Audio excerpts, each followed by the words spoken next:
Hi friends, അപ്പോൾ നമ്മൾ ഇന്നുള്ളത് നമ്മുടെ കുറച്ച് റിലേറ്റീവ്സിൻ്റെ കൂടെയാണ്. അപ്പം അവരെയൊക്കെ നിങ്ങളെ ഒന്ന് പരിചയപ്പെടുത്താമെന്ന് കരുതി. ഇതെൻ്റെ അമ്മയാണ്. വീഡിയോയ്ക്ക് വേണ്ടി ഒന്ന് ഹായ് കാണിക്കാൻ പറഞ്ഞുകൊണ്ടാണ് ഇത്ര എടുത്ത് ഹായ് കാണിച്ചത്. ഈ ചെറുക്കനെ ഞാൻ എവിടെയോ കണ്ടിട്ടുണ്ടല്ലോ. ഇതെൻ്റെ അനിയനാണ്. ഈ സാധനം ക്യാമറയോ ഫോട്ടോയോ എന്തെങ്കിലും എടുക്കാൻ വിളിച്ചാൽ ആ സമയത്ത് അഹങ്കാരം കൊണ്ട് വരത്തില്ല.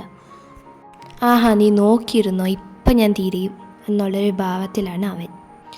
അവൻ്റെ അടുത്ത് ഞാൻ അപ്പത്തൊട്ട് പറയാം, ഒന്നും നോക്കടാ, അപ്പം അവൻ പറയാം പോടീന്ന്. അപ്പം ഞാൻ നിങ്ങളെ അധികം ഒന്നും വെയിറ്റ് ചെയ്യിപ്പിക്കുന്നു. അപ്പം ഇതാണ് ഞാൻ പറഞ്ഞ ആൾ. ഇത് അമ്മയുടെ ചേച്ചിയാണ്. അപ്പം ഇതാണ് ഞങ്ങളുടെ വല്യച്ഛൻ, അതായത് അമ്മയുടെ ചേച്ചിയുടെ ഭർത്താവ്. അപ്പോൾ ആദ്യം തന്നെ ഞങ്ങൾ പോയത് ഈ വെള്ളച്ചാട്ടം കാണാനാണ്. ഇവിടെ ഈ ഏരിയയിൽ തന്നെ 2 വെള്ളച്ചാട്ടങ്ങളുണ്ട്. പിന്നെ ഞാൻ കുറച്ച് മിനിറ്റ് അവിടെ വെയിറ്റ് ചെയ്യുമായിരുന്നു. അപ്പോൾ ബാക്കിൽ നിന്ന് ആൾക്കാരൊന്നും വന്നിട്ടില്ലായിരുന്നു, അവരെ വെയിറ്റ് ചെയ്യുമായിരുന്നു. പിന്നെ കുറച്ച് കഴിഞ്ഞപ്പം അവിടെ മേളിലാണ് വ്യൂ പോയിൻ്റ് ഉള്ളത്. അത് കുറച്ചുകൂടെ നടക്കണം. അതിൻ്റെ ഇടുക്കി കൂടെ ഒക്കെ ഭയങ്കര കല്ലാണ്. അപ്പോൾ അമ്മ പറഞ്ഞു, നീ ഇവിടെ തന്നെ ഇരിക്കുക വേണ്ടേന്ന്. പക്ഷെ ഞാൻ വിടില്ല, എനിക്ക് അവിടെ തന്നെ പോകണം. പിന്നെ കുറച്ച് കഴിഞ്ഞപ്പോൾ ഞാൻ അതിൻ്റെ മണ്ടയ്ക്കോട്ട് കുരങ്ങേൻ്റെ ഊട്ടി ചാടി. അതിനുശേഷം 2-3 ഫോട്ടോ ഒക്കെ എടുത്ത്. പിന്നെല്ലാം മനസ്സിലാവുന്നത് കുരങ്ങൻ്റെ ഊട്ടി ചാടിയതുപോലെയല്ല ഇറങ്ങുന്നത് ഭയങ്കര പാടായിരുന്നു. എന്നിട്ട് ആരുടെയൊക്കെ കയ്യും കാലം പിടിച്ചിറങ്ങി. പിന്നെ നമ്മൾ അടുത്ത വെള്ളച്ചാട്ടത്തിലോട്ട് ഇറങ്ങി തിരിച്ചു. അവിടെ പിന്നെ നടക്കേണ്ട ആവശ്യമില്ലായിരുന്നു, നേരത്തെ നടന്നതുപോലെ ഡയറക്റ്റ് വ്യൂ ആയിരുന്നു. അതുകൊണ്ട് അത് രക്ഷപ്പെട്ടു. പിന്നെ അപ്പുവിന് 2 ബബിൾസ് എന്തൊക്കെയോ വാങ്ങിച്ചു കൊടുത്തിട്ടുണ്ടായിരുന്നു. അപ്പോൾ തന്നെ അവനത് ഊതി കളിക്കണം. ആരും ഊതി കൊടുക്കാത്തതുകൊണ്ട് സ്വയം അത് ഊതാനുള്ള പരിശ്രമത്തിലാണ് ആൾ. പിന്നെ ആശാന് മനസ്സിലായി ആശാൻ്റെ കയ്യിൽ ഇത് ഒതുങ്ങത്തില്ലെന്ന്. അതുകൊണ്ട് സ്വമേധയെ അത് നിർത്തി. ഈ സാധനം കൊള്ളത്തില്ല, നമുക്ക് മാറ്റി മേടിച്ചാലോ.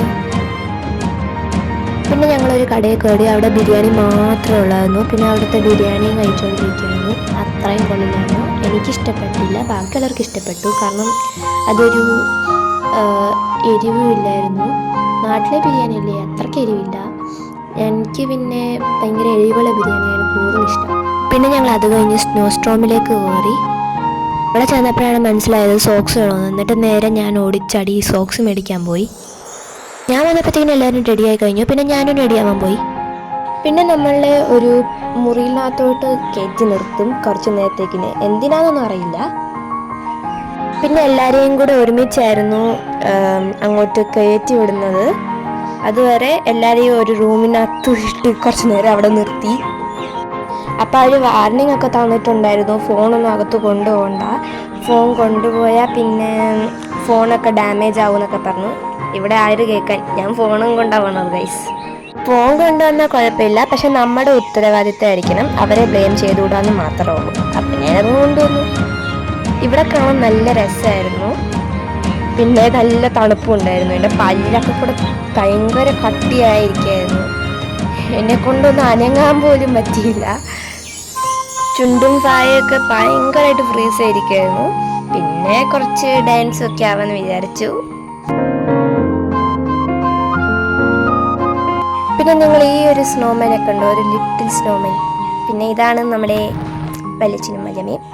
പിന്നെ അവിടെ കുറച്ച് അല്ലറ ചില്ലറ റൈഡ്സൊക്കെ ഉണ്ടായിരുന്നു. അപ്പോൾ അതൊക്കെ നോക്കിയിരിക്കുമായിരുന്നു ഞാൻ. ഞങ്ങളെക്കാട്ടിലും കൂടുതൽ ഹാഫ് ടിക്കറ്റ് എടുത്ത് എൻ്റെ അനിയനായിരുന്നു എൻജോയ് ചെയ്തുകൊണ്ടിരുന്നത്. അവൻ എല്ലാ റൈഡിലും കുറേ പ്രാവശ്യം കയറി. ഞങ്ങൾക്ക് തന്നിട്ടുള്ള ടൈമെന്ന് പറയുന്നത് 1 hour. അതിനുള്ളിൽ എല്ലാം കവർ ചെയ്യണം. അപ്പം ഞാൻ എല്ലാ റൈഡിലും ഒരു പ്രാവശ്യം കയറിയുള്ളൂ. പിന്നെ എനിക്ക് കയറാൻ ഭയങ്കര ഇതായിരുന്നു, കാരണം അത്രയും തണുപ്പായിരുന്നു. ആ പടം എൻജോയ് ചെയ്തത് എൻ്റെ അനിയൻ മാത്രമുള്ളായിരുന്നു.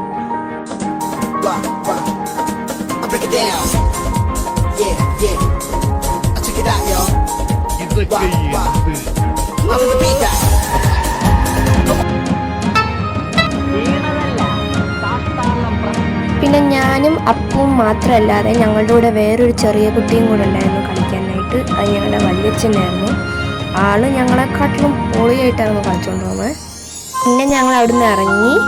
അതിനുശേഷം ഭയങ്കര ചൂടുള്ളൊരു സ്ഥലത്ത് പോയിരുന്നപ്പോൾ എന്തോ പോലെ ഒരു വിശ്വാസമായിരുന്നു. എൻ്റെ വല്യമ്മയ്ക്കൊക്കെ അനങ്ങാൻ പറ്റുന്നില്ലായിരുന്നു. എൻ്റെ മുഖം കണ്ടപ്പോൾ തന്നെ അറിയാം. ഇവിടെ ഒരുത്തൻ ഭയങ്കര ആക്റ്റീവാണ്. അപ്പം അത്രേ ഉള്ളൂ. Bye guys.